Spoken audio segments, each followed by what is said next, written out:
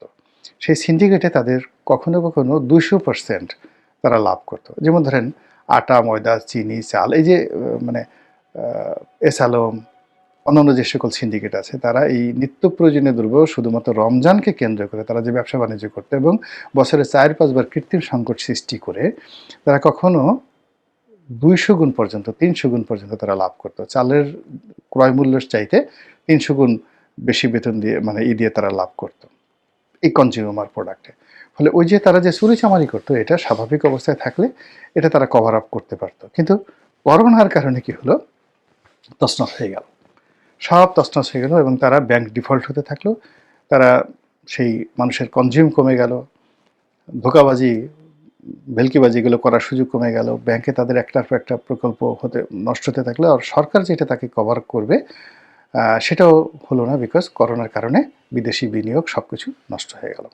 এক করোনা যেতে না যেতেই বাকি যতটুকু ছিল তারপরেও শেখ হাসিনাকে দমানো যাইতো না। করোনা কিন্তু সে মোটামুটি এশিয়ার মধ্যে সবচেয়ে বেশি, মানে সাউথ ইস্ট এশিয়ার মধ্যে সবচেয়ে বেশি করোনা ম্যানেজমেন্ট করেছিল শেখ হাসিনা। কিন্তু ইউক্রেনের যুদ্ধ তার কোমর ভেঙে দেয়।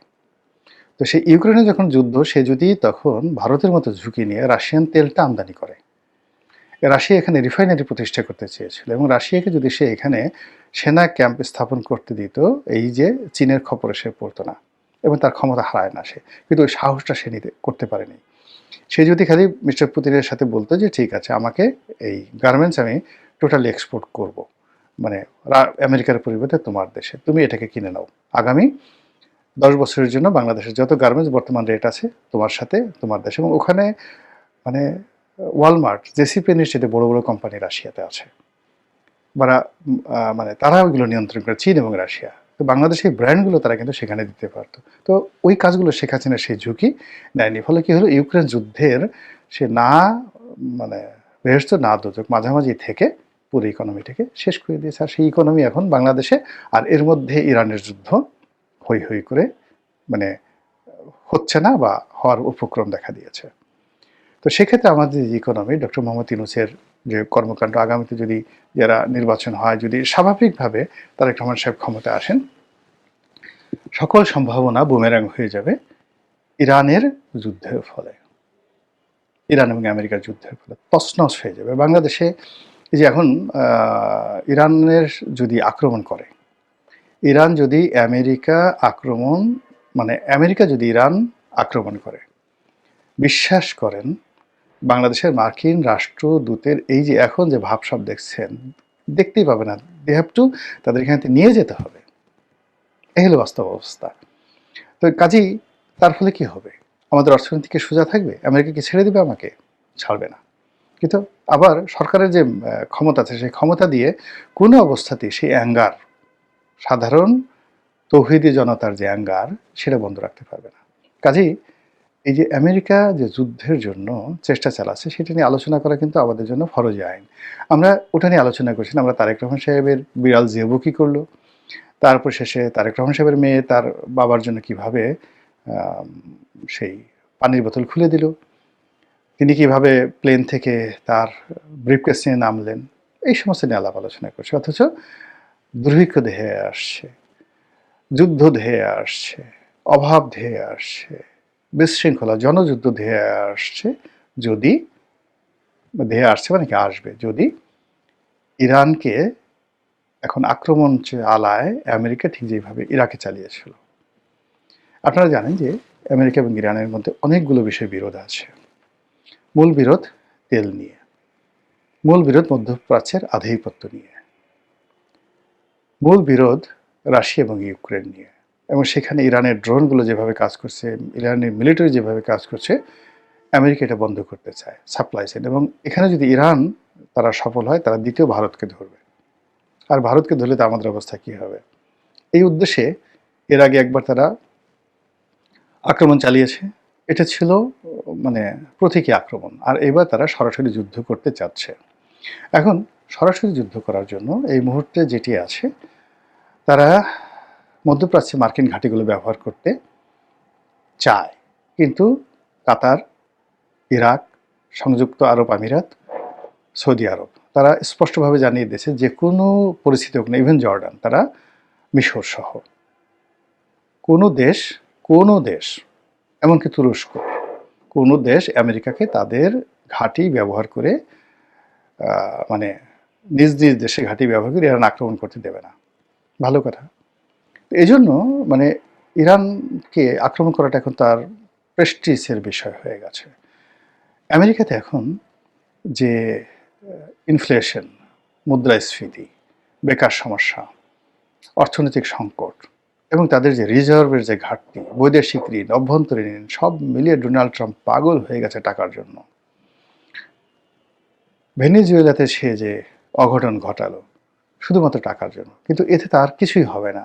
এর কারণ হলো তার এত চাহিদা, সেই চাহিদার জন্য পুরো মধ্যপ্রাচ্যকে যদি জিম্মি করে, তাহলে হয়তো সে বছর পাঁচেক সুন্দর মতো চলতে পারবে, আদারওয়াইজ সম্ভব না। এখন মধ্যপ্রাচ্যের সব মানুষ মরে গেলে, মরুভূমি হয়ে গেলে, পারমাণবিক যুদ্ধ শুরু হয়ে গেলে, এমনকি ইসরায়েলও যদি শেষ হয়ে যায়, তাতেও তার কিছু আসে যায় না। এর কারণ হলো ইউনাইটেড স্টেটস অফ আমেরিকাকে টিকে রাখতে হবে। তো সেই অর্থে এখন ইরানের সঙ্গে তার একটা যুদ্ধ অনিবার্য। সেই যুদ্ধের জন্য তার সবচেয়ে বড় রণতরী আব্রাহাম লিঙ্কন, যেটিকে বলা হয় 3D মার্কিন মেরিনের সবচেয়ে গর্ব, সবচেয়ে বড়। নর্মালি এই ধরনের পারমাণবিক চালিত যে সকল যুদ্ধজাহাজ রয়েছে, সেখানে 1 ডিভিশন সৈন্য থাকে। 1 ডিভিশন সৈন্য আমাদের দেশে কত হয় জানি না, আমেরিকান মেরিনের 1 ডিভিশন সৈন্য অলমোস্ট 8,500। তো এই 8,500 সৈন্য, যাদেরকে বলা হয় মার্কিন মেরিন, কিন্তু তারা আসলে মার্কিন মেরিন নয়।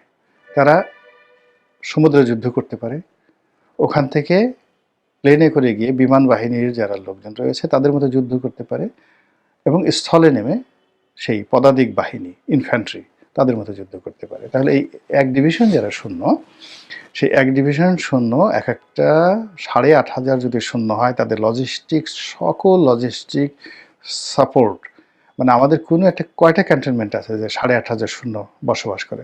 তাহলে চিন্তা করুন যে একটা ক্যান্টনমেন্টের মধ্যে যত বারুদ, গোলাবারুদ, কামান, ঘোড়া, তারপর শেষে এয়ারক্রাফট, স্পিডবোট, সব মিলিয়ে এক একটা যুদ্ধজাহাজ, পারমাণবিক যুদ্ধজাহাজ আপনি আমি কল্পনাও করতে পারছি না, এত বড়।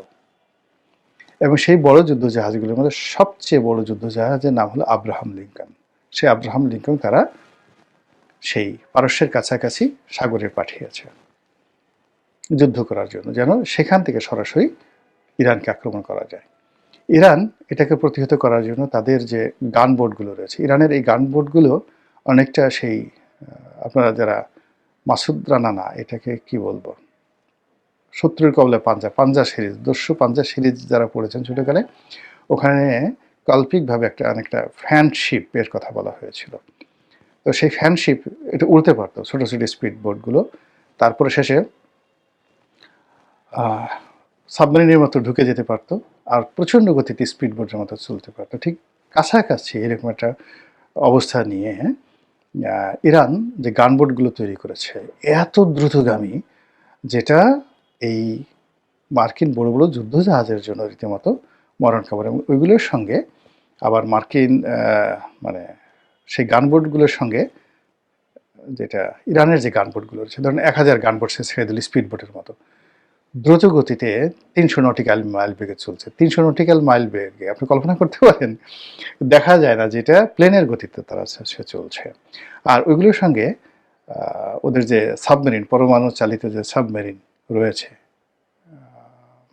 ইরানের, তাদের ইন্টারকানেক্টিভিটি, এবং ওইগুলোর সঙ্গে যে তারা বিভিন্ন জায়গাতে সমুদ্রে, গভীর সমুদ্রে যে টর্পেডো, মাইন তারা ওইগুলো বসিয়ে রেখেছে, সেগুলোর সঙ্গে রিমোট নিয়ে ওইগুলো চলে, এবং এত দ্রুত চলে যে ওইগুলো কি জেনারেল মিলিটারি বোর্ড না জেনারেল বোর্ড ওই জিনিসগুলো বুঝে ওঠার আগে তারা একটা অপারেশন চালিয়ে আবার ফিরে চলে আসে।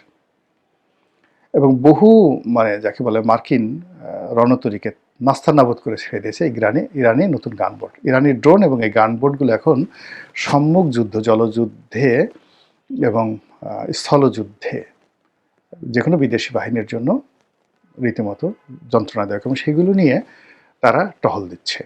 ইরান টহল দিচ্ছে যে কোথায় সেই মার্কিন আব্রাহাম লিঙ্কন, এবং সেই আব্রাহাম লিঙ্কনকে তারা পাঠিয়েছে সারা দুনিয়া বলছে, কিন্তু তার যে